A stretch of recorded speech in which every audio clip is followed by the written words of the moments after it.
Lieutenant Greg here. Welcome back to the channel. Hope everyone's doing good today.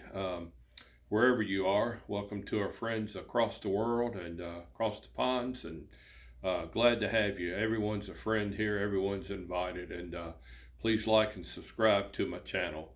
I want to talk a little bit about teamwork. Why it's important, I think, in network marketing. Some people see it differently than I do.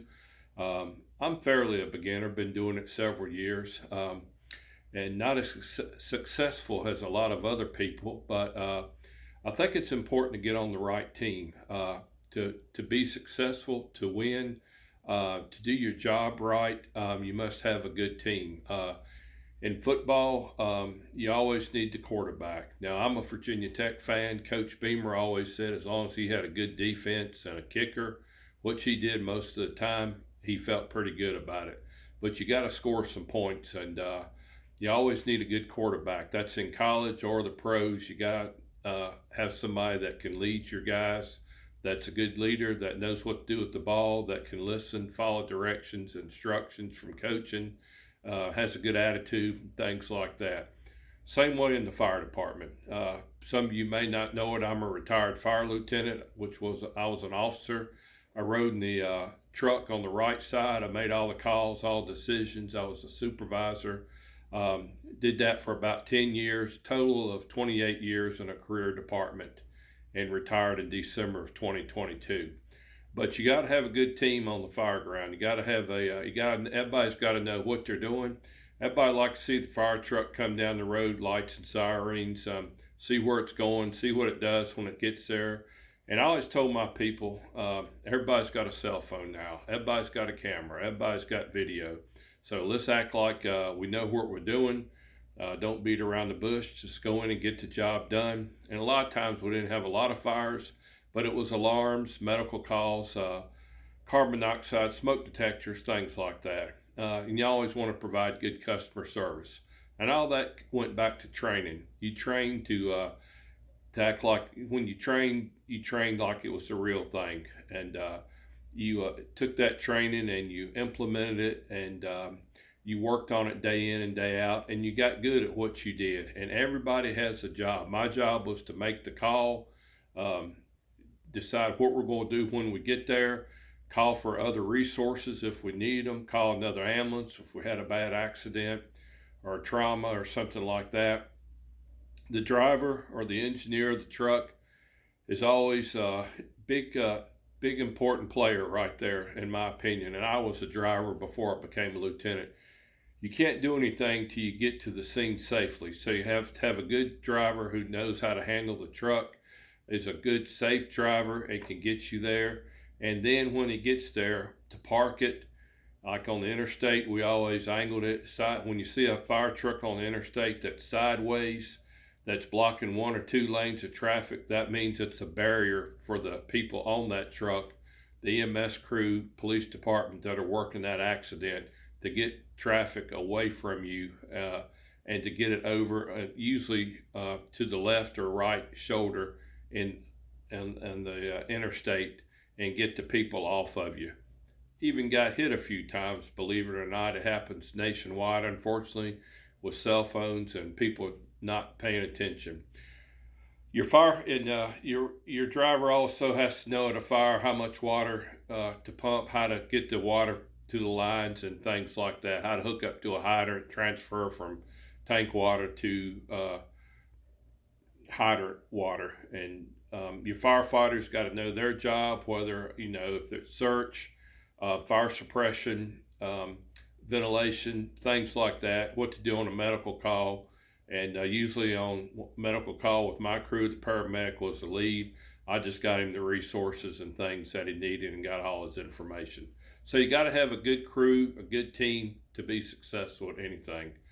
And I think that's what it is in network marketing. I'll tell you, I made some mistakes at first. I got made fun of a little bit by my family, saying, "Oh, you can't do this. You're not going to make any money." Well, that was a challenge to me. I can do this. I can get on here and talk to people. I can talk all day long. Now, I may not be as polished as a lot of people, as smooth, but I try to get my point across. Try to be transparent. Try to be honest with you about things. And like I said before, I've bought some courses. There was no support there after I bought the courses. They just were selling you a course, and I learned that the hard way. And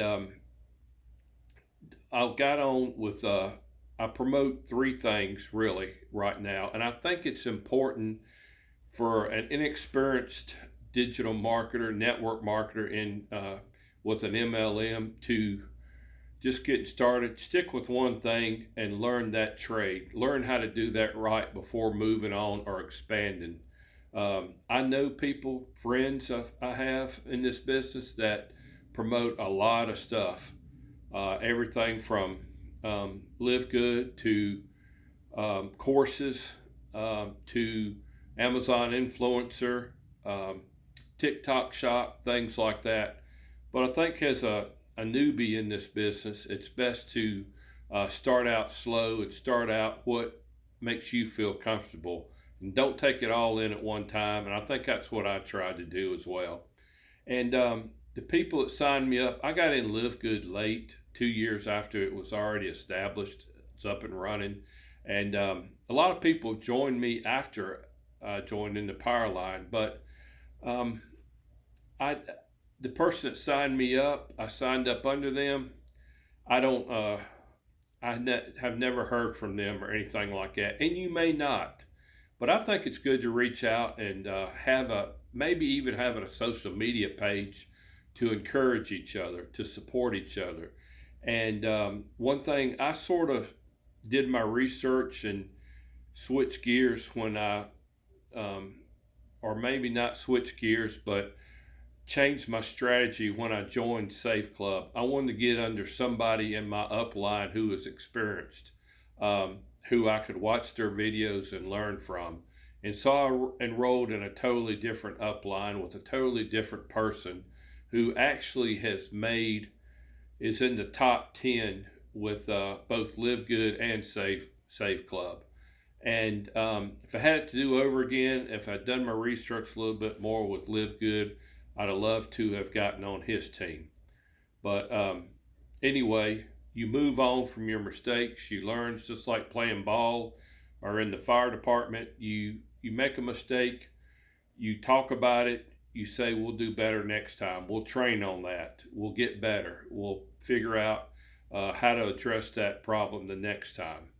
So, and the person I joined under in Safe Club has a lot of great training, a lot of important information, and he also uses YouTube. And it's been a blessing for me. I feel a lot more confident, making videos, getting on here, talking about things. And it's really important to be transparent, to be honest. If you've made $10,000 and can prove it, we'll show that.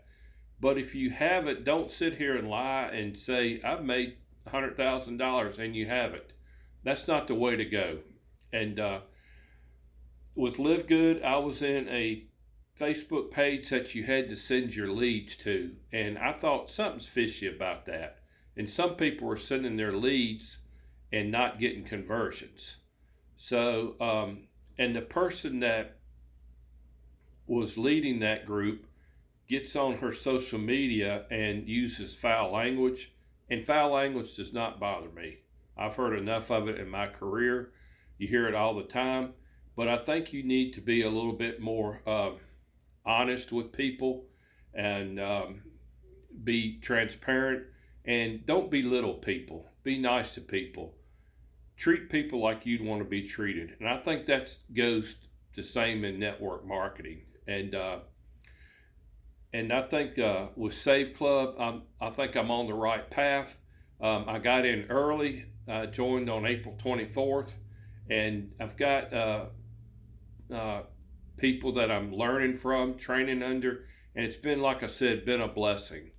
So I've included the links for Safe Club in the bottom, this video, the description of the video.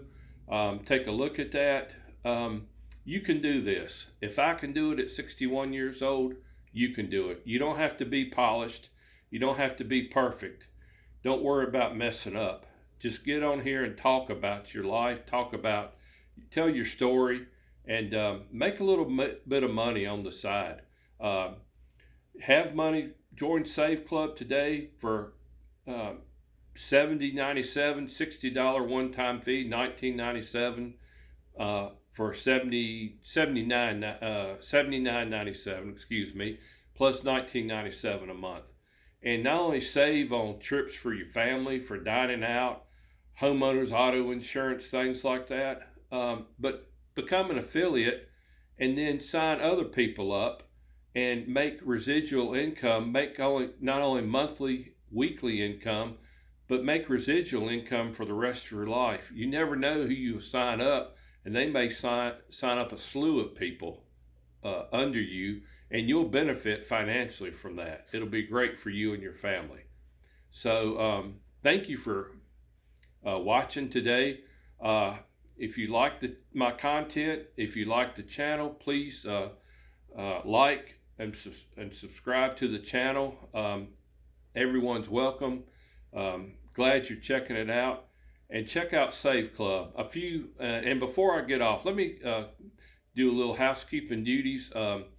Today's Thursday, tomorrow's Friday. The Matrix will flip at midnight Pacific Standard Time, and you want to get in before that. You can always get in, but you want to get in before it changes, and get in the Save Club before tomorrow night at midnight. If you have any questions, comments, please leave them in the comment section. Hope everyone has a great day. Thank you for watching. God bless you.